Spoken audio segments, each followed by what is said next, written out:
My wife texted, "Don't come home tonight," while I was driving back from Chicago. I went to my brother's house instead. What he showed me on his laptop made me throw a crystal glass against the wall with enough force to leave a dent. My 26-year marriage wasn't what I thought it was. Neither was my family. Neither was the man I'd mentored like a son 18 years ago. My name is Richard Callahan.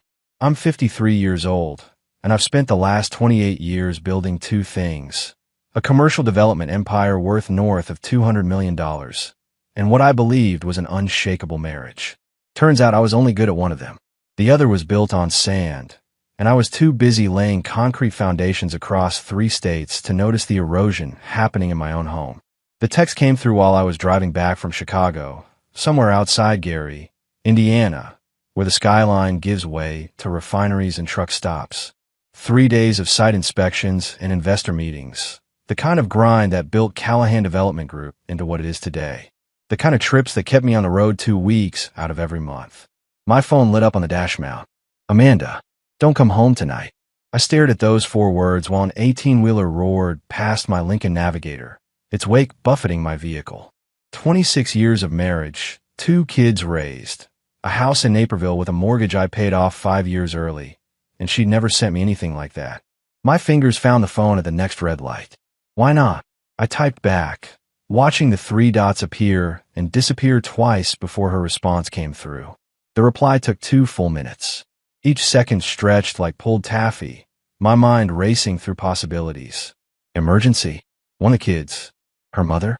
There's a surprise I'm setting up for our anniversary. Please, just trust me. Go to Luke's place. I'll explain tomorrow. Love you.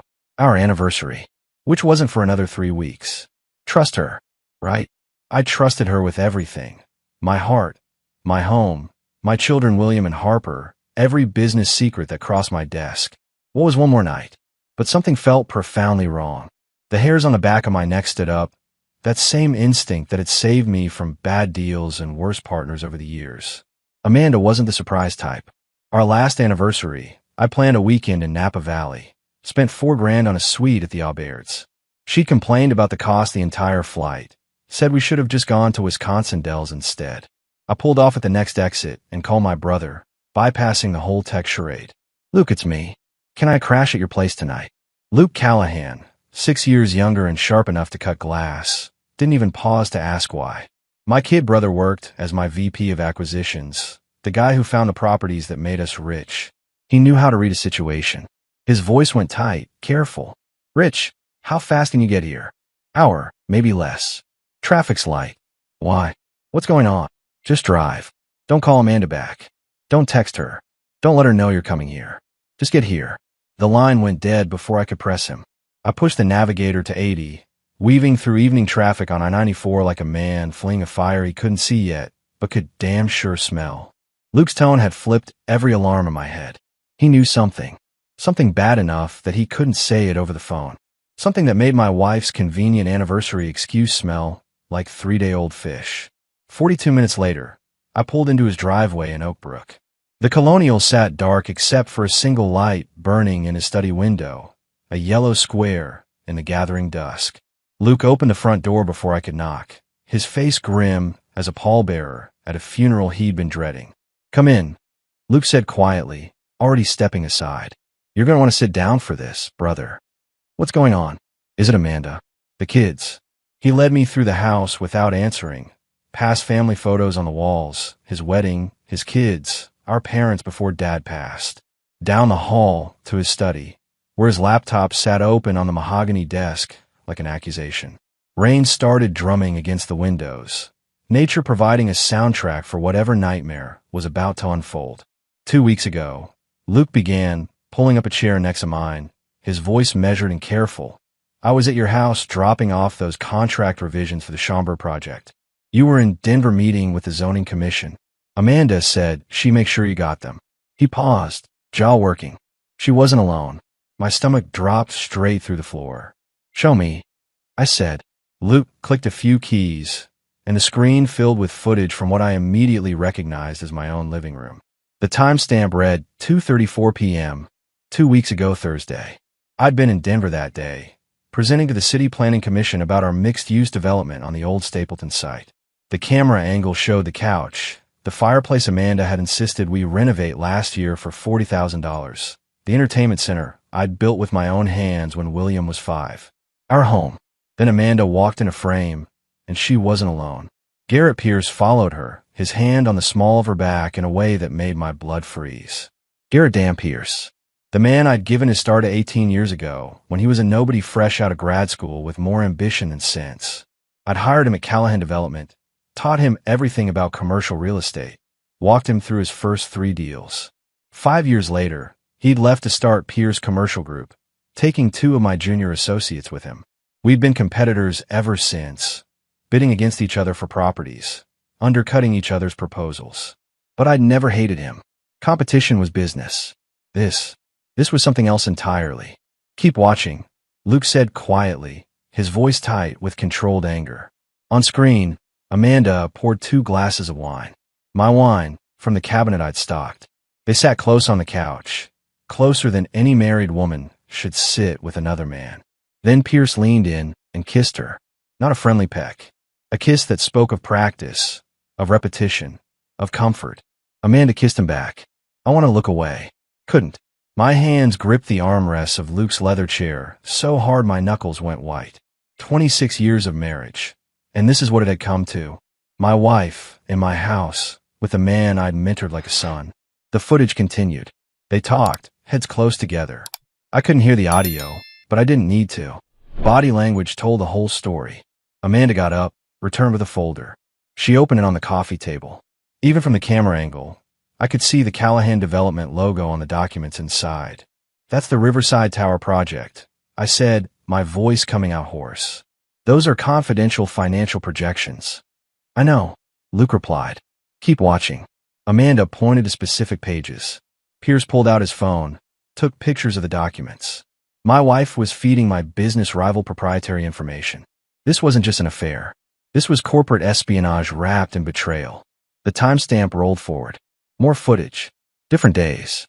Amanda and Pierce, meeting when I was out of town. Sometimes in my house. Once in what looked like his car parked in our driveway. The audacity of it burned in my chest like acid. Then the footage shifted. My son William appeared on screen, walking into the living room with a laptop. He sat down with Pierce and Amanda, showed them something on the screen. Even without audio, I could read my son's lips. Dad's meeting with the investors next Tuesday. No, I whispered. Not William. I'm sorry, Rich, Luke said. It gets worse. He pulled up another file. Email exchanges. William's account to an address I didn't recognize.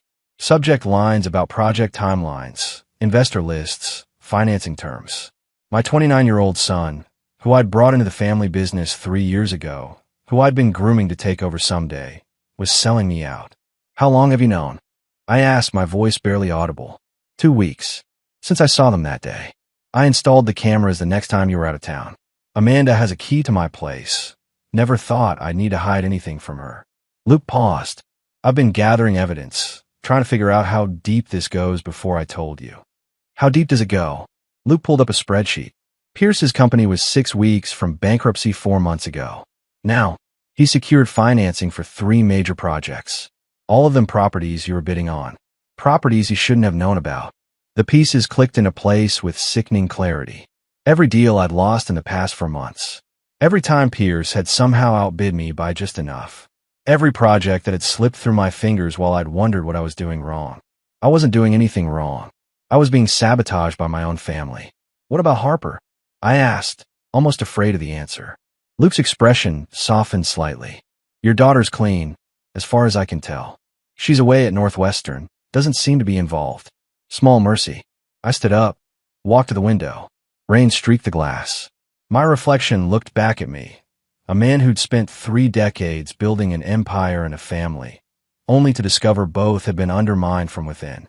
I need copies of everything. I said, my voice steady now cold. The initial shock was crystallizing into something harder. Every video, every email, every piece of evidence you've gathered. What are you going to do? Luke asked. I turned to face my brother, the only family member I could apparently trust. I'm going to teach them what it means to betray a Callahan. I spent that night at Luke's house, going through every piece of evidence until my eyes burned. By 3 a.m., I had a clear picture of the betrayal, and it was worse than I'd imagined. Amanda, William, and Pierce had been coordinating for at least 6 months, maybe longer. But I needed more than security footage and emails. I needed someone who knew how to dig deeper, someone who could find things that stayed buried, someone who understood what it felt like to be betrayed by people you trusted with your life. Luke made the call at sunrise. Diane Reeves, he said, handed me a business card. Former FBI white-collar crimes division. She runs a private investigation firm now. Specializes in corporate espionage and marital cases. He paused. She's also been through something similar. Her husband was a defense attorney who left her for a paralegal half his age. Cleaned out their joint accounts on the way out the door. I studied the card. Reeves Investigative Services. A Chicago address. She'll understand what you're going through, Luke added. And she doesn't pull punches. 3 hours later, I was sitting across from Diane Reeves in her downtown office, a corner space with views of the Chicago River. She was 58, sharp-eyed, with short gray hair and the bearing of someone who'd spent years dealing with liars professionally. I laid out everything. The affair, the corporate espionage, William's involvement. She listened without interrupting, taking notes on a yellow legal pad. "Mr. Callahan," she said when I finished, "what exactly do you want from me?" "Everything," I replied. "I want to know how deep this goes. I want to know if there are things my brother hasn't found. And I want leverage." "Leverage for what?" "To destroy them. Legally, completely, and so thoroughly they never recover." Diane studied me for a long moment, then nodded. "I can work with that." She flipped to a fresh page. "First question, do you want to save your marriage?" "No." "Good. That makes this simpler." She wrote something down. "Second question, how much are you willing to spend?" "Whatever it takes." "Also good." Diane leaned back in her chair. "I'll need access to financial records, email accounts, phone records if you can get them legally. I'll run background checks on Pierce and anyone else involved. And I'll dig into Pierce's business dealings. If your wife and son have been feeding him information for 6 months, there's a pattern. Patterns leave traces. How long will this take?" 2 weeks for a preliminary report. For comprehensive. "But Mr. Callahan," she fixed me with a hard stare, "if I find evidence of criminal activity, and corporate espionage is criminal, I'm obligated to report it. Are you prepared for that?" I thought about William. My son. The boy I'd taught to ride a bike, to throw a baseball, to read a contract. The man who'd stabbed me in the back for money and his mother's lover. "Yes," I said. "I'm prepared." Diane extended her hand. "Then we have a deal." 2 days later, I was back home. Amanda greeted me at the door with a kiss that tasted like poison. I returned it, played the dutiful husband. The anniversary surprise she'd mentioned in her text turned out to be a new watch she'd bought with my credit card. I thanked her, told her it was perfect. William came by for dinner that night. We talked about a new project in Milwaukee, expansion plans, the usual business. He asked about the Denver trip, how the presentation had gone. I told him it went well, watched him absorb the information like he always did. Later, I checked the hidden camera Luke had installed in my study. Sure enough, William had photographed 3 documents while I'd been in the kitchen making drinks. My own son, right in front of me. I went to bed next to Amanda that night, her breathing steady beside me. She had no idea I knew. No idea that while she slept, I was building a case that would tear her world apart. 3 days in, Diane called with her first update. "Found something interesting," she said. "Pierce didn't just use your information to win bids. He sold some of it to a third party, a development company called Meridian Holdings, based in Austin. Never heard of them. Most people haven't. They're an LLC with opaque ownership. But I traced the money. Pierce received $180,000 from Meridian over the past 4 months. Payments structured to avoid reporting requirements. That's money laundering territory, Mr. Callahan." My jaw tightened. What were they buying? Information on your upcoming projects, site assessments, environmental reports, zoning strategies. Everything they need to either compete with you or shake you down. Can you prove it? Working on it. But there's something else. Diane paused. Your wife tried to invalidate your prenuptial agreement 2 years ago. Hired 3 different law firms. All of them told her the same thing. It's airtight. So this had been planned. Not a moment of weakness. Not a midlife crisis. A calculated, 2-year strategy to rob me blind. Keep digging, I said. I want everything. I became a ghost in my own life. Every morning, I kissed Amanda goodbye. Every evening, I had dinner with her and discussed our day like nothing had changed. At the office, I worked side by side with William, teaching him, trusting him publicly while documenting every lie privately. Luke called it the hardest thing he'd ever watched me do. He was right. But I'd learned a long time ago that the best revenge isn't hot. It's cold, calculated, and absolutely devastating. Diane's investigation expanded like ripples in water.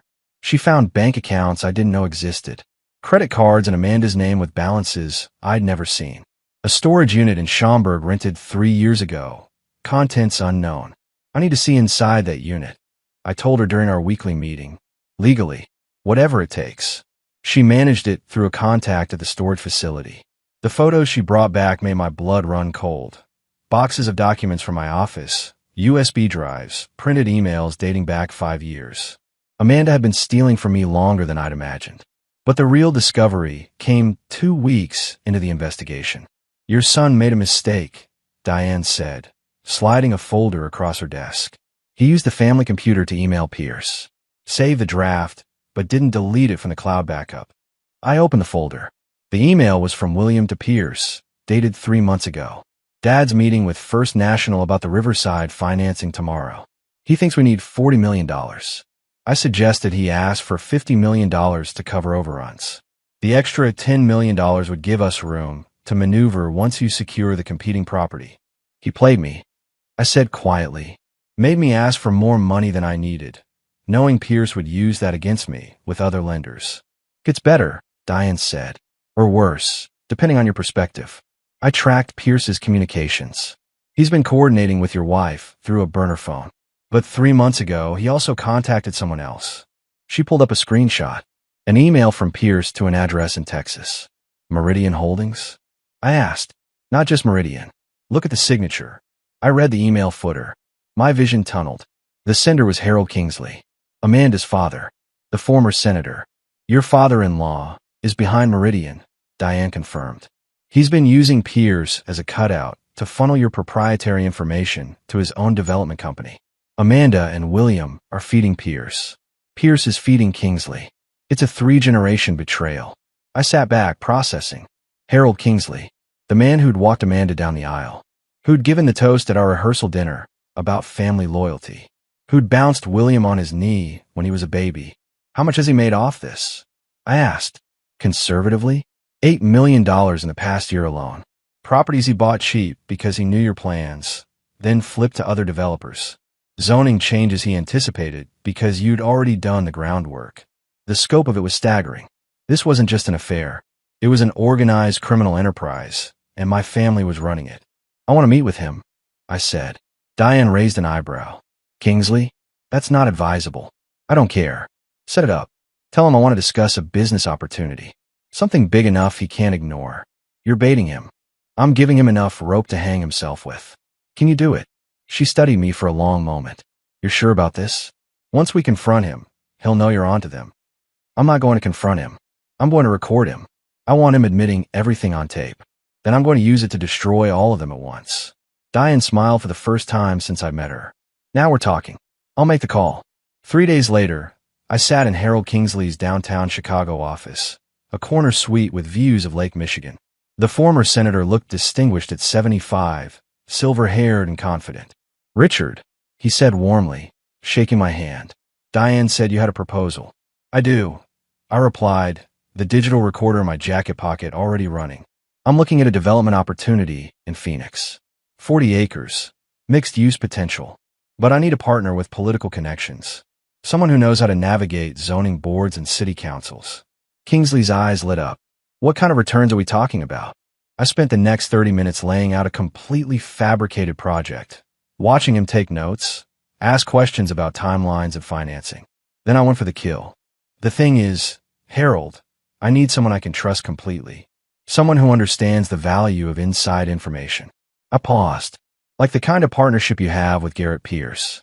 His pen stopped moving. I don't know what you mean, he said carefully. Sure you do. Meridian Holdings. The LLC you use to buy properties I've already researched. The company Pierce feeds information to. I leaned forward. The question is, do you want to bring me into that arrangement? Or should I find another partner? Kingsley's face hardened. For a moment, I thought he'd throw me out. Then he smiled, cold and calculating. How long have you known? Long enough. I kept my voice steady, knowing every word was being recorded. I'm not here to cause problems, Harold. I'm here to get my cut. Harold. Kingsley leaned back in his chair, swirling his scotch. The recorder in my pocket caught every word. Let me be clear about something, Richard, he said. What you're describing, this arrangement, it's simply smart business. Information is currency. Always has been. I understand that, I replied. I'm not here to judge. I'm here to profit. He smiled. You know, when Amanda first came to me 2 years ago, upset about that prenup of yours, I told her the best revenge was financial independence. Pierce was my idea. The boy needed capital, and I needed someone on the inside of your operation. My blood ran cold, but I kept my expression neutral. Amanda came to you? Of course. She's my daughter. Harold took a sip of his drink. She felt trapped. You were always working, always building, never giving her the attention she deserved. Pierce offered her something you couldn't. Presents. I offered her something better, a way out with money. And William. The boy's ambitious. Saw an opportunity to build his own empire instead of waiting for yours. Can't fault him for that. Harold leaned forward. Here's what I'll tell you, Richard. If you want in, you need to bring something valuable. Real intelligence. Projects we can move on immediately.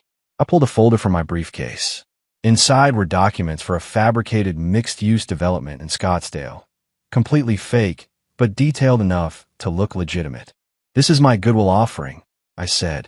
Scottsdale City Council is voting on zoning changes next month. If we move now, we can acquire the property before the vote goes public. Estimated profit, $15 million. Harold's eyes gleamed as he reviewed the documents.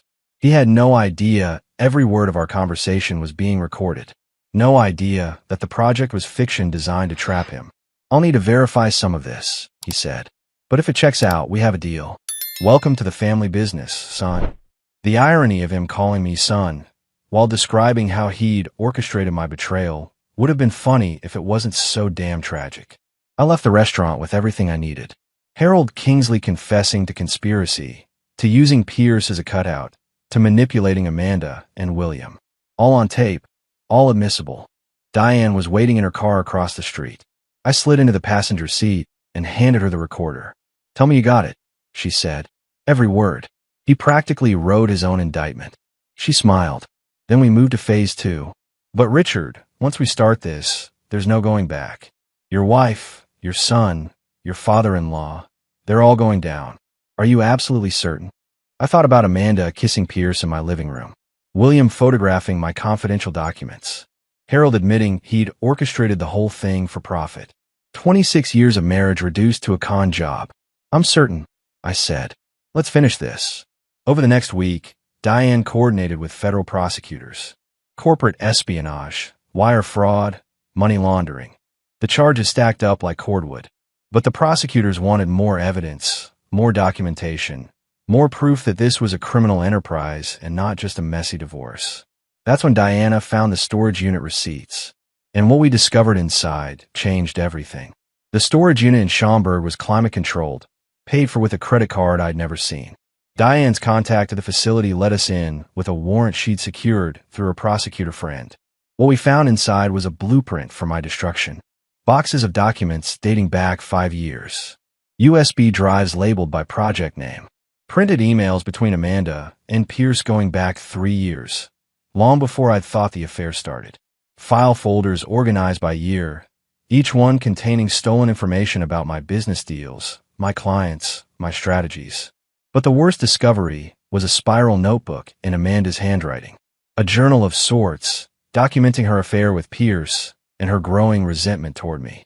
Richard came home tonight talking about the Milwaukee project again. One entry read. Doesn't even ask about my day. Garrett makes me feel seen. Makes me feel alive. Richard makes me feel like a prop in his success story. Another entry, dated 6 months later. Father suggested we could use Richard's information to fund our future. Garrett needs capital. I need freedom. William needs to learn the family business isn't charity. It's warfare. This could work for all of us. The entries continued, each one more damning. Plans to feed information to Pierce. Strategies to avoid detection. William's increasing involvement. Harold's guidance on how to structure the theft to avoid legal consequences. Father says the prenup is unbreakable, she'd written a year ago. So we do this the smart way. Build a nest egg while Richard's focused on his empire. When I finally leave, I'll have enough to live the life I deserve. I photographed every page, every document, every USB drive label. The evidence was overwhelming. This wasn't just betrayal, it was organized crime.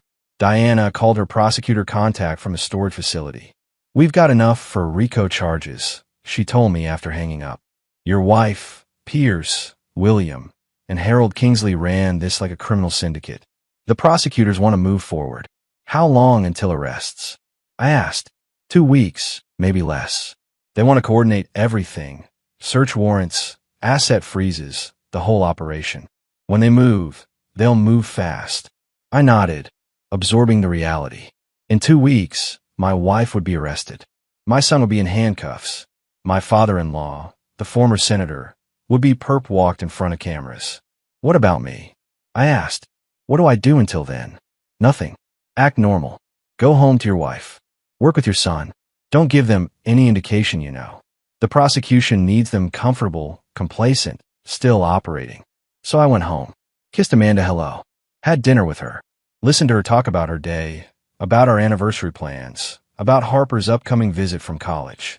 All while knowing that in 2 weeks, federal agents would be at her door. The hardest part was working with William. He came to the office every day, sat in meetings, contributed ideas. My son, who I'd raised to value integrity above all else, had sold me out for money and his mother's approval. 3 days before the arrests, I had lunch with Harper. My daughter flew in from Northwestern, bright and energetic and completely innocent. I told her I missed her, needed to see her, and she'd come without question. Dad, you seem stressed. Harper said over pasta at her favorite restaurant. Is everything okay?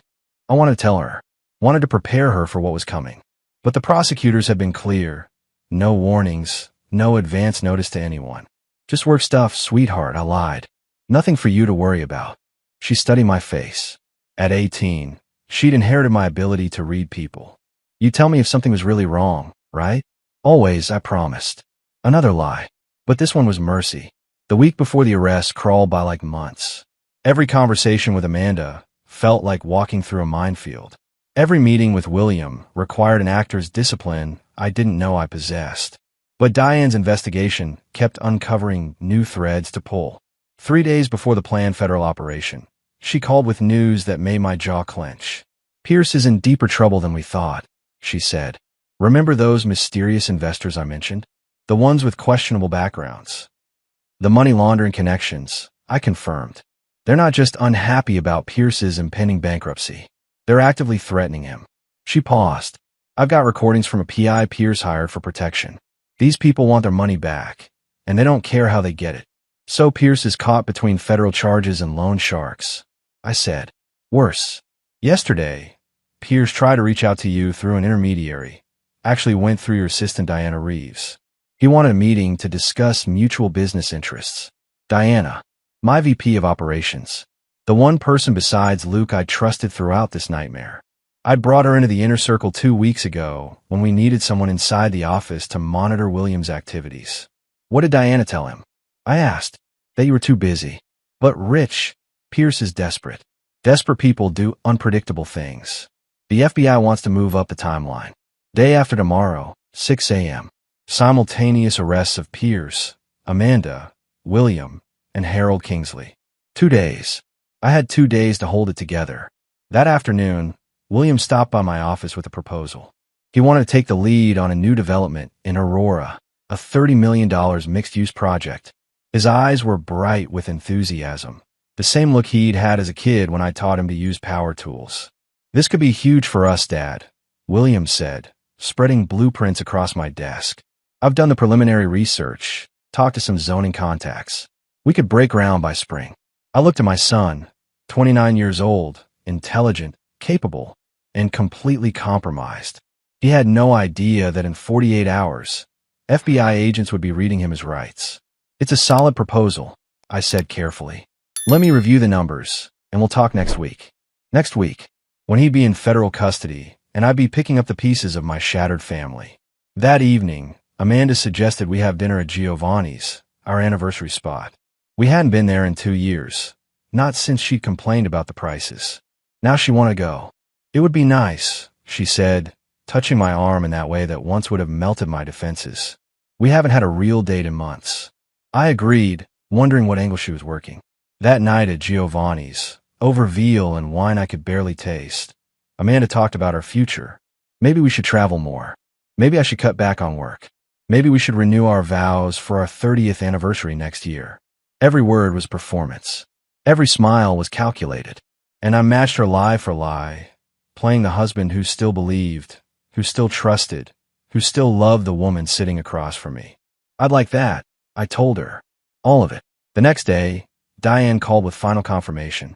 Everything's set. Tomorrow morning at 6 a.m. Federal agents will execute search warrants at your home, Pierce's office, Kingsley's downtown office, and William's apartment. Asset freezes are in place. The prosecutors have everything they need. What do? I asked. Be there. The FBI wants you present when they arrest Amanda.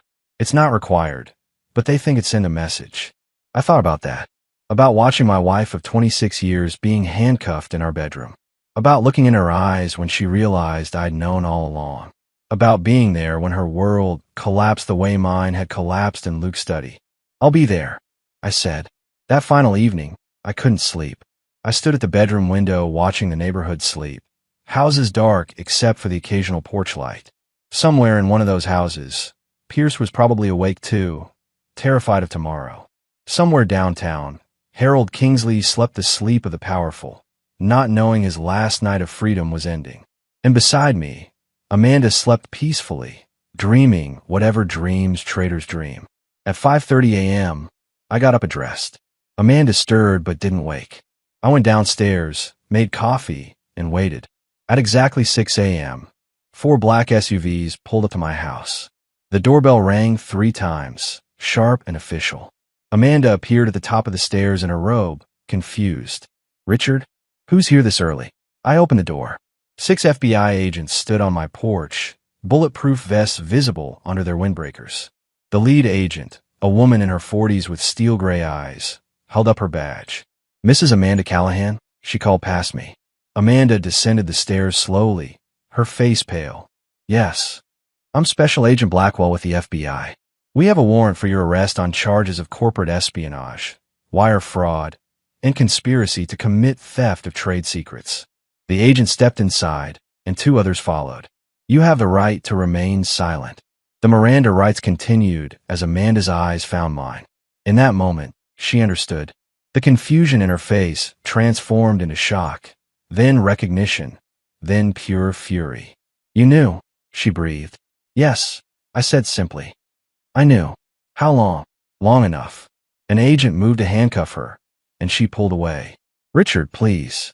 We can talk about this. Whatever you think happened. I don't think anything, Amanda. I know. I know about Pierce. About your father. About William. I know about the storage unit in Schaumburg and every document you stole. I know about Meridian Holdings and the $8 million you helped steal from my company. I stepped closer, my voice dropping. I know you planned this for 2 years. That you tried to break our prenup, and, when you couldn't, decided to rob me blind instead. Her face crumbled, but I felt nothing. No satisfaction, no vindication. Just emptiness where love used to be. They took her away in handcuffs. Through the front door, down the walk, into an SUV while neighbors watched from windows. 26 years of marriage ending with federal agents reading charges into a recording device.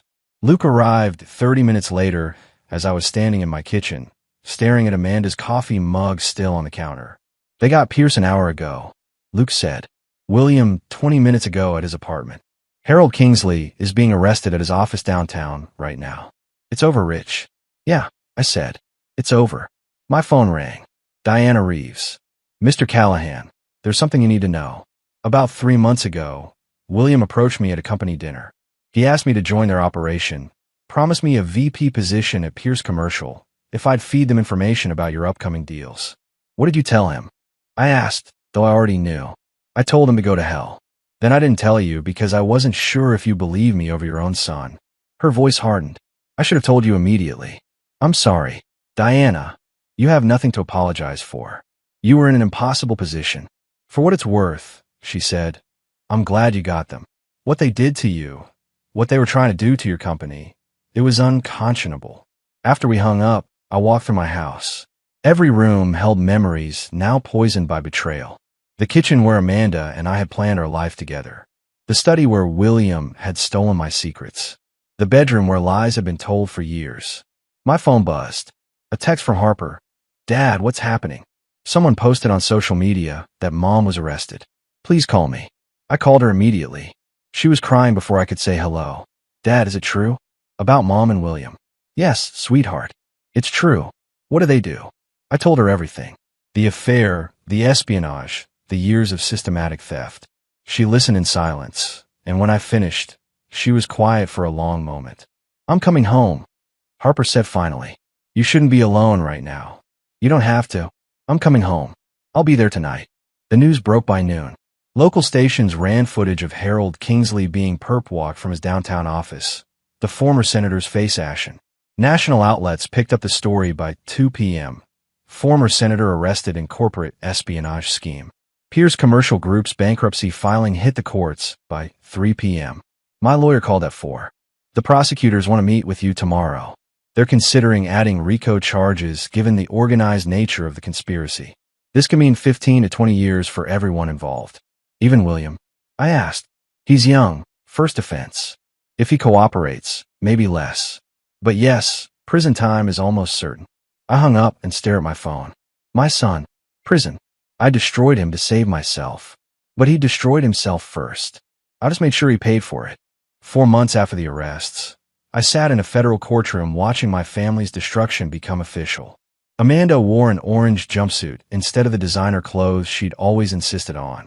William sat beside his attorney, looking smaller than I'd ever seen him.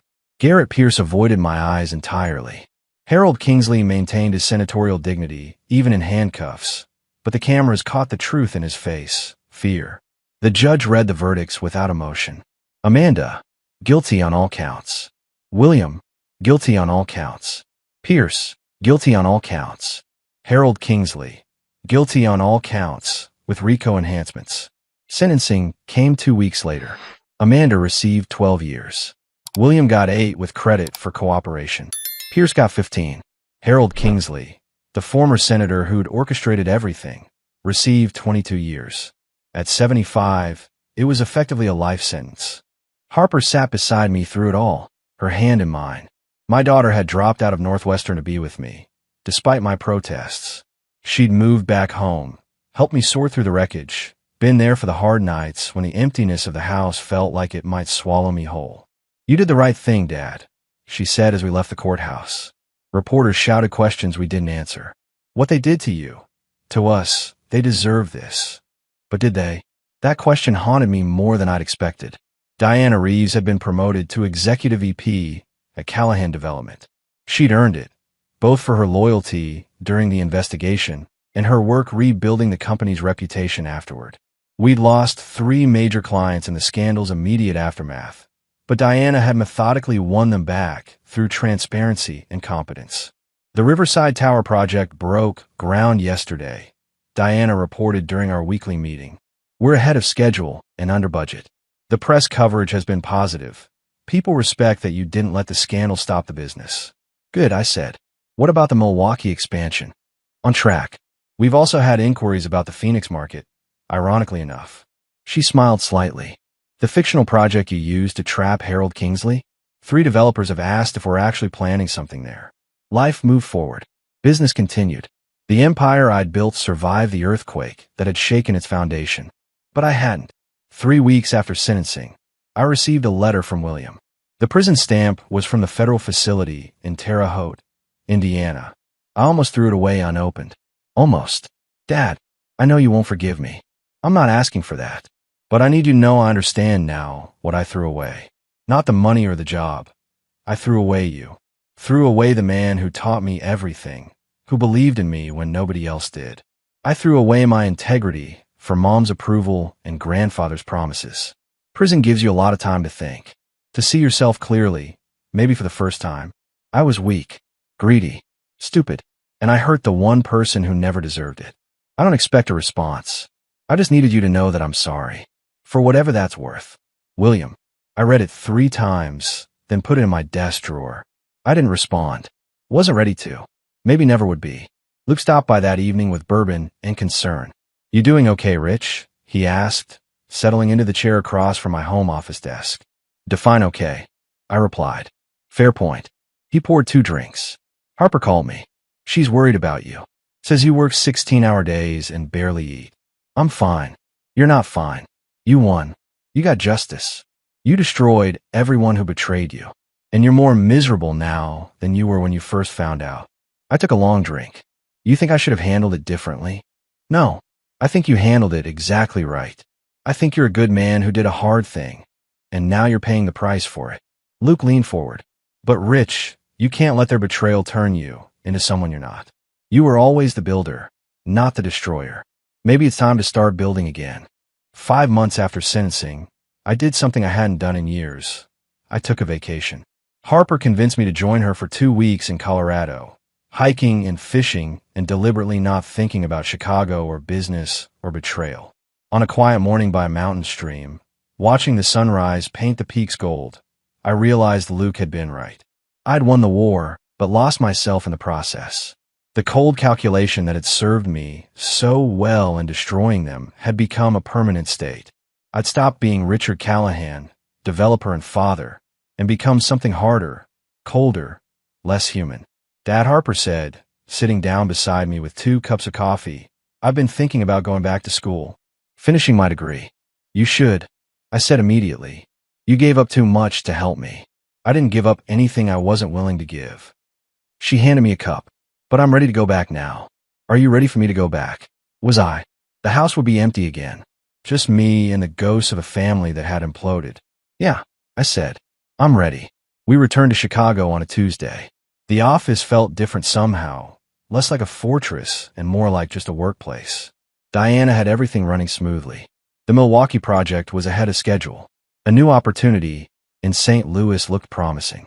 That afternoon, I did something I've been avoiding for months. I drove to Terre Haute and put my name on William's visitor list. I didn't go inside. Wasn't ready for that yet. But I took the first step. A week later, my old mentor Walter Hodge called. I hadn't spoken to him since before the arrests, though he'd sent a note afterward that simply said, "You did what you had to do. Now don't forget to be human again." Richard, Walter said, his 81-year-old voice still strong. I've got a young developer I'm mentoring. Smart kid, hungry, reminds me of you at that age. He could use some guidance from someone who's actually built something. You interested? I thought about Garrett Pierce, about how I'd mentored him, only to have him betray me, about how that betrayal had made me reluctant to trust, to teach, to invest in anyone new. Then I thought about the alternative, letting Pierce's betrayal poison every future relationship, every potential friendship, every opportunity to build something good. Yeah, I said. I'm interested. His name was David Foster, 27 years old with a finance degree and more ambition than sense. He reminded me of myself 3 decades ago, eager, hungry, willing to work ungodly hours to prove himself. Over lunch at a diner in Oak Park, I told him my story. Not the sanitized version the newspapers had run, but the truth. The betrayal, the investigation, the arrests, the guilt of destroying my own son. Why are you telling me this? David asked. Because I want you to understand something, I said. Success in this business requires trust. You'll build partnerships, mentor people, create relationships that feel like family. Some of those relationships will last a lifetime. Some will end in betrayal. But you can't let the fear of betrayal stop you from trusting again. He absorbed that, young enough to think it wouldn't happen to him, old enough to understand it might. So you do it again? David asked. Mentor someone like Pierce, knowing how it ended? I thought about that question as I drove home. Would I? Knowing the cost, knowing the pain, knowing I'd eventually have to destroy him? The answer surprised me. Yes, because the alternative was becoming someone I didn't want to be. Cynical, isolated, afraid to invest in people because they might hurt me. 8 months after the sentencing, I visited William in prison. We sat across from each other in a visiting room that smelled like industrial cleaner and desperation. He looked older, harder, changed by incarceration in ways I didn't want to catalog. I didn't think you'd come, William said. I didn't think I would either. We talked for an hour. About nothing important. How he was adjusting, what he was reading, what the food was like. We didn't discuss Amanda, or Pierce, or Harold. Didn't talk about the betrayal, or the trial. Just father and son, finding our way through an impossible situation. As I stood to leave, William said, I know I can't undo what I did, but I want you to know I'm going to spend every day of the next 8 years becoming someone you could be proud of again. Then that's what you should do, I said. Driving away from Terre Haute, I realized something. The betrayal would always be part of my story, always be a scar I carried. But it didn't have to be the end of my story. I could choose what came next. Bitterness or rebuilding, isolation or trust, destruction or creation. I'd spent months being the destroyer.